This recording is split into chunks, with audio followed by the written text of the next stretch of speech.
জীবনের পরিণতি কি হয়? জগতে যতই দুঃখ কষ্ট পাক না কেন, শেষের দিকে অন্তিম কালে স্বয়ং ভগবান নৌকা নিয়ে দাঁড়িয়ে থাকে ভক্তকে পার করে দেওয়ার জন্য। বাবা দেখবেন, আমরা কলিযুগে কিছু মানুষ আমরা আছি, যদি কেউ সৎ পথে যায়, ভালো কর্ম করে, কৃষ্ণ ভজন করে, তার পিছনে অনেক শত্রু। যদি কেউ একটু তুলসী মালা নেয়, তিলক ধারণ করে, মালা জপ করে, একটু ভক্ত হয়, তার পাশের বাড়ি দিদিরা দেখে বলে, ও দিদি বড় ভক্ত হয়েছে। কি দরকার অনুষ্ঠান নষ্ট করে?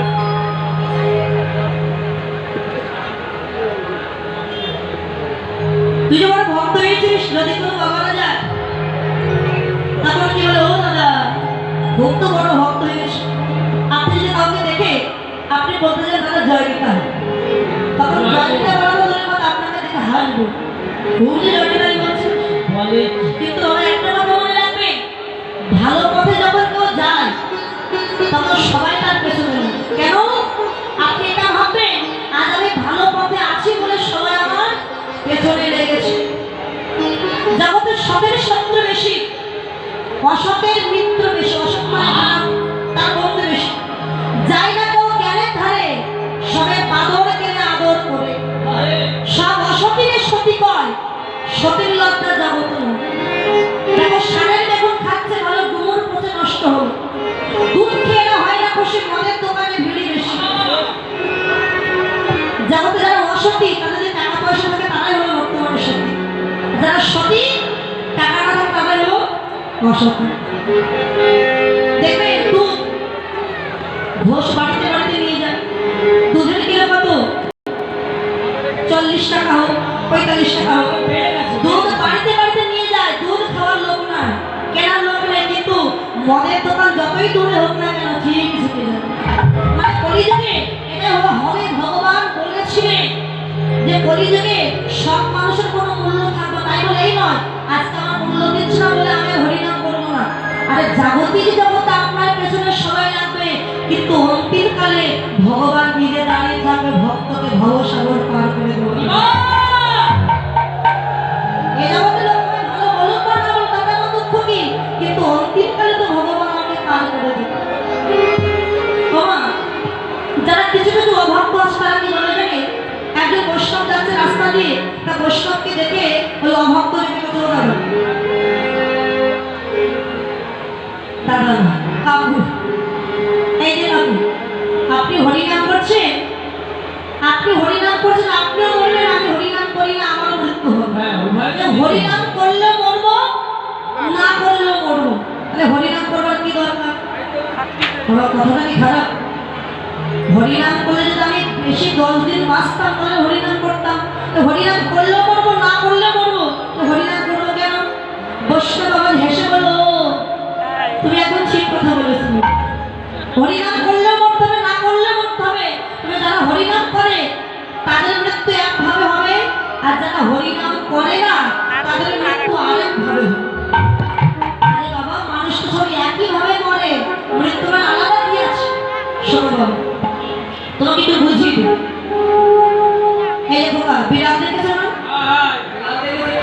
বিড়াল যখন বাচ্চা জন্ম দেয়, দেখবেন জন্ম দেওয়ার কয়েকদিন পরে মা বিড়াল তার বাচ্চাকে মুখে নিয়ে স্থানান্তরিত করে, কারণ অন্য জায়গায় রেখে আসে। যখন রাখতে যায় মুখে করে দাঁতে আদর যত্ন অন্য জায়গায় রেখে আসে। তার সন্তানের দেহে দাঁতের বিষ লাগে না, আঘাত লাগে না, ক্ষতি হবে, অতি যত্ন করে নিয়ে। কিন্তু মা বিড়াল যখন একটা ইঁদুর শিকার করে, কি করে? ওই মুখ দিয়ে দাঁতে ধরে টেনে হেসড়ে এমন করে টানতে টানতে নিয়ে যায় যে মা বিড়ালের দাঁতের বিষে ইঁদুরের মৃত্যু হয়। ওই একই বিড়াল যখন বাচ্চা নিয়ে যাচ্ছে অতি আদর যত্ন মমতা ভালোবাসা দিয়ে, আর যখন ইঁদুর ধরছে টেনে হেসড়ে টানতে টানতে নিয়ে যাচ্ছে। তাই যারা কৃষ্ণ নাম হরিনাম করে তাদের মৃত্যুর পর আমার ভগবান কি করে জানো? অতি আদর যত্ন মমতা ভালোবাসা দিয়ে ভক্তকে বুকে জড়িয়ে ধরে ভবসাগর পার করে দেয়। আর যে হরিনাম করে না, কৃষ্ণ নাম করে না, তার মৃত্যুর পর ভগবান তাকে টানতে টানতে টেনে হেসড়ে নিয়ে গিয়ে ওই নরকে ফেলে রাখে, নরক যন্ত্রণা ভোগ। এবার বুঝেছে খোকা? দেবর্ষী নারদ ওই মায়ের কাছে গিয়ে বলে, মা আমার প্রশ্নের উত্তর আমি পেয়েছি, হরিনাম করলে দেহের বদরক্ত পরিষ্কার হয়, মানুষের মনুষ্যত্ব ফিরে আসে, আর যারা হরিনাম করে তাদের শেষ জীবনের পরিণতি কি হয় জানো? স্বয়ং ভগবান তার ভক্তকে বুকে জড়িয়ে ধরে ভবসাগর পার করে গোলক ধামে নিয়ে যায়, তাকে আর ধরাধামে পাঠায়। আচ্ছা, হরিনাম করলে দেহটা সিদ্ধ হয় কেমন? বাবা, কৃষকরা যখন ধান কেটে, এখন ধানের সময় তাই না, ধান কেটে যখন বাড়িতে আনে, একটা আতপ ধান আর একটা সিদ্ধ ধান, দুই প্রকারের ধান। আতপ ধান আর সিদ্ধ ধান নিয়ে আপনি জমিতে ছড়িয়ে দেবেন। প্রথমে সিদ্ধ ধান ছড়াবেন, দেখবেন চারা গজাবে। কেন? ভিতর থেকে সিদ্ধ হয়ে গেছে, চারা গজানোর কোনো সম্ভাবনা নেই। কিন্তু আতপ ধান ছড়িয়ে দেবেন, আবার পুনরায় চারা গজাবে। তাই ঠিক তেমনি যেসব ভক্ত হরিনাম কৃষ্ণ নাম করে দেহটা সিদ্ধ করে নিয়েছে, সেই ভক্তের আর পুনর্বার জন্ম হয় না। আর যারা হরিনাম করতে পারেনি, সিদ্ধ হতে পারেনি, তাদের বারবার ধরা হবে।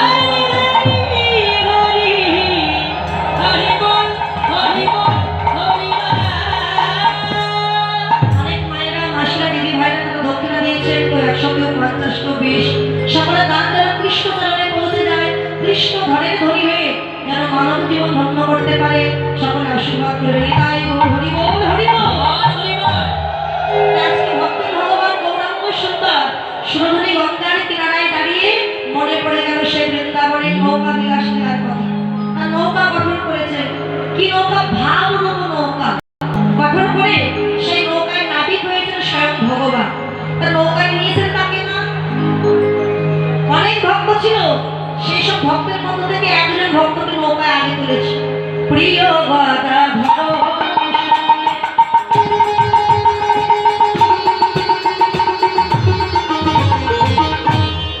পুরা ভরা ভাষা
গৌর হরি বলেন আমি হলাম সে বৃন্দাবনের কৃষ্ণ আর এই হলো আমার সে রাধা। গদাধর পণ্ডিতকে নিয়েছে, মেয়ে নৌকায় বসে করে ক্যারিমারি খেলা করছে। এখন গদাধর ওঠার পরে সমস্ত ভক্তগণ হচ্ছে। এখন যদি কেউ শোনে স্বয়ং ভগবান নৌকা নিয়ে দাঁড়িয়ে আছে এই নদীতে, এই যে পাশে একটা নদী, এই যে শ্মশান নদী, ভৈরব, আর এই ভৈরব নদীতে দাঁড়িয়ে আছে নৌকা। আচ্ছা বলুন তো এই গ্রামে কি লোক আর কেউ থাকবে বাড়িতে? সবাই ছুটে আসবে না? যদি কেউ শোনে ভগবান নৌকা নিয়ে দাঁড়িয়ে আছে পার করে দেওয়ার জন্য, এই গ্রামে কেন এই বাংলাদেশের ভক্ত থাকবে? আমরা সাতটার থেকে সবাই ছুটে আসবে কেন ভগবানের নৌকায় উঠবো আমরা? সবার তো ভাগ্য হয় না। যখন মহাপ্রভু নৌকা নিয়ে দাঁড়িয়েছে সমস্ত ভক্তরা মহাপ্রভু নৌকা উঠেছে। ওঠার পরে মানে যে নৌকায় 50 জন উঠলে ভালো হয় সেই নৌকায় 100 জন উঠেছে। আর যদি অতিরিক্ত মানুষ না হয় তখন কি হয়? নৌকাটা ডুবে যাওয়ার ভাব থাকে। মহাপ্রভু আস্তে আস্তে নৌকাটা বাইতে বাইতে ঠিক মধ্য গঙ্গার জলে নিয়ে যাওয়ার চিন্তা করছে। তো যত রেখে শুরু করে চিন্তা করছে ভক্তদের একটু হরিবোল বলাতে হবে। ঠিক মাঝ গঙ্গায় নিয়ে গিয়ে তার হাতে তো বৈঠা আস্তে আস্তে নৌকাটা দোলাচ্ছে। বাবা যদি আমরা নৌকায় উঠে কোথাও যাই, যদি দেখি নৌকাটা ডুবে যাবে তখন কাকে ডাকি মা? আমরা বাবা মাকে ডাকবো? ভগবান কি বলি? ভগবান তুই বাঁচাও, মা কালী হোক, মা দুর্গা হোক, মা কৃষ্ণ হোক, যাই হোক, যার যেমন যে যেমন ভগবানকে ভজন করে তাকে ডাকবো ভগবান তুই বাঁচা। এবার যে নৌকাটা পার হয়ে ওপারে চলে যায় আমরা কি বলি? মাঝিটা ভালো ছিল বলে পার হতে পারে। আরে বাবা যে পার করার মানে তখন তাকে ভুলে যায়। ওরে পার হয়ে গেলে সবাই তাকে ভুলে যায়, কেউ ভুলে যায়। বিপদে পড়লে মনে আসে, বিপদ থেকে মুক্তি পেয়ে গেলে আর মনে থাকে। ভগবান চিন্তা করলো বিপদে পড়লে তো সবাই ভগবানকে ডাকে, আর নৌকাটা দোলাচ্ছে। তখন ভক্তগণ ভয়ে ভয়ে বলছে হরিব হরিব হরিব ডুবো ডুবো করে না পাহাড়ে বিষম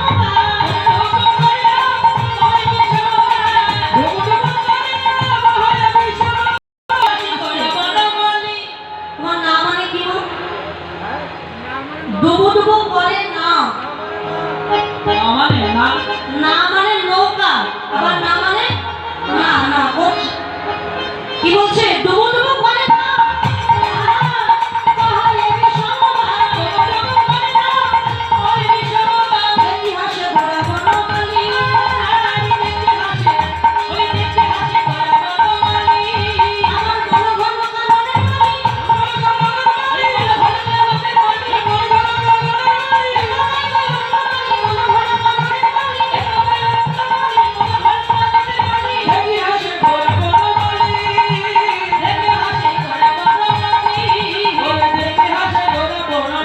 কাননে নৌকাটা ডুবো ডুবো করছে না মানে ওই না মানে এই যে না এটা নয়, না মানে নৌকাকে বোঝালো।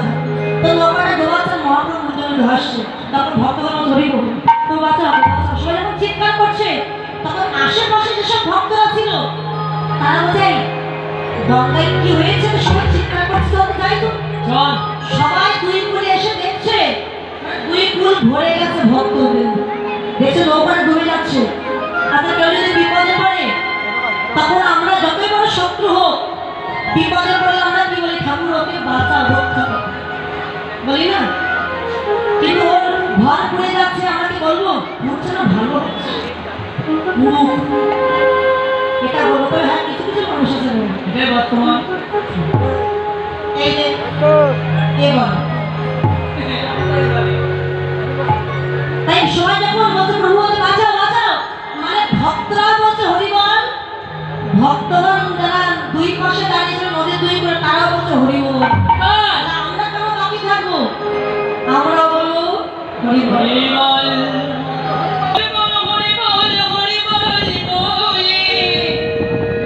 ও ওকে হরিবল হরিবল হরিবল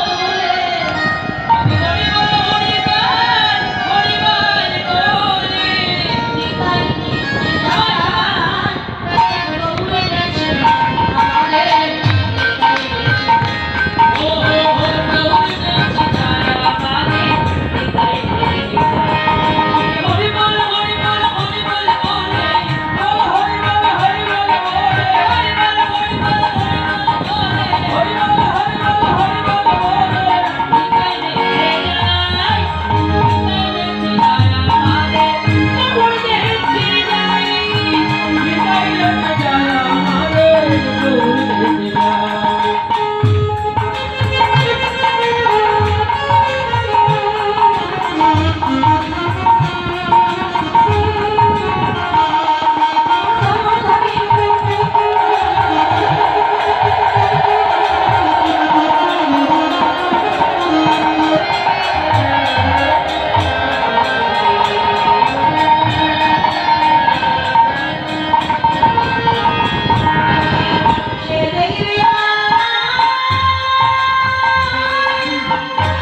রাত হয়ে যাবে।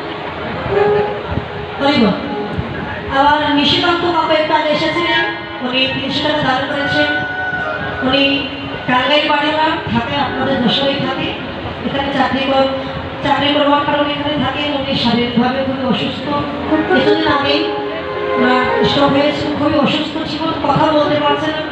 তো যেহেতু আমি বলেছি বলে এখানে এসেছে কীর্তন শ্রবণ করতে, তো সকলে আপনার ভক্তবৃন্দ, সাধুগুরু বৈষ্ণব, ভক্তিমতী মায়েরা, আপনাদের কাছে বিনতি, ভক্তের আশীর্বাদ, গোবিন্দের কৃপা, আপনার সকলে আমাদের একটু আশীর্বাদ করবেন। গোবিন্দ যেন আমাকে সেগুলি সুস্থ করে দেয়, সুস্থ হয়ে আবার যেন সাধুগুরু বৈষ্ণব সঙ্গ করতে পারে। সকলে আমাদের একটু আশীর্বাদ করুন, হাত তুলে ভক্তের বড় আশীর্বাদ করুন। হরি হরি বল। তার সাথে আরেকজন ভক্ত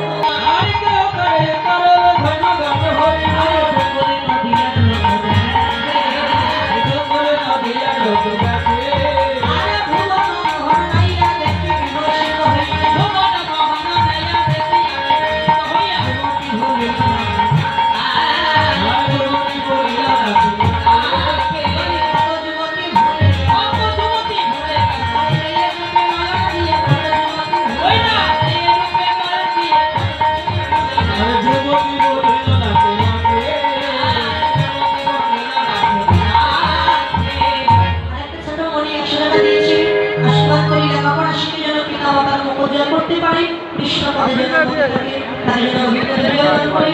আর আমার দাদু এদিন খোলা যাচ্ছে আমার বাবা পরিবার, তো দাদু দান করেছে, আশীর্বাদ করি ভগবান তাকে দীর্ঘ দান করে, সুস্বাস্থ্য দান করে, আশীর্বাদ করি কৃষ্ণ পদে যেন তাই বল হরি বল হরি বল। যুবতী ভুলিল নাকি রাখি, পদে কি বললেন?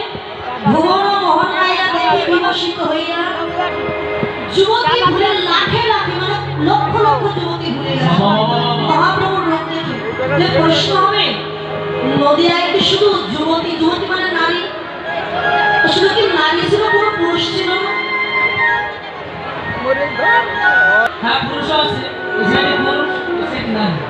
পুরুষ তো একজন, তিনি হলেন অনাদিরাদিশয় ভগবান গোবিন্দ। আর আমরা সবাই হলাম প্রকৃতি। প্রকৃতি হইয়া মানে প্রকৃতির সঙ্গ, দিনে দিনে বাড়ে তার প্রেমের তরঙ্গ। যত নর নারী আছে বিশ্বের মাঝারে, প্রকৃতির অংশ ইহা। আমরা সবাই যদি প্রকৃতি হয়, মানে নারী হই, তাহলে কীর্তন শ্রবণ করছেন কারা? শুধু নারী নাই, সবাই তো প্রকৃতি, সবাই তো নারী, পুরুষ তো নাই, তাহলে কীর্তন শুধু নারীরাই শ্রবণ করছে, কোনো পুরুষ।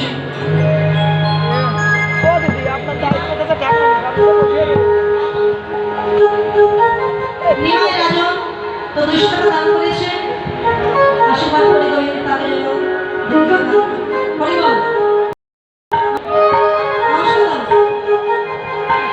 সুন্দর মন যে করে তাহার পরে কহে বিগর আনন্দে, ইহা নয়া নন্দে সত্যি আর বঞ্চিত হই নমই এক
হারে। রাধে রাধে গো, রাধে রাধে গো।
যাব হ্যাঁ, আমরা যারা আছি, বাবারা, ঠাকুরদা, ঠাম্মা, বৌদি, যারা সবাই বৃন্দাবনে যাবো। বৃন্দাবনে গিয়ে সবাই খিচুড়ি প্রসাদ খাবো। কদিন খাইয়ে হয়নি। ওর কথা শুনবে না। আবার খাবো। রাধে রাধে রাধে রাধে দেবো, রাধে রাধে রাধে আমায় বন্ধা গীতা বলে, আমায় বন্ধা গীতা বলে, ওই গীতা বলে দেবো। একটা মনে চাই, রাধে রাধে বলবো, রাধে রাধে বলবো, রাধে রাধে বলবো, রাধে রাধে রাধে রাধে বলছে বলে রাধে রাধে রাধে রাধে রাধে রাধে রাধে রাধে বল। আরেকটু জোর হওয়ার কথা নেই। শ্যাম শ্যাম শ্যাম শ্যাম এদিকে মায়েরা বলছে না মা? আজকে কি একাদশী করেছে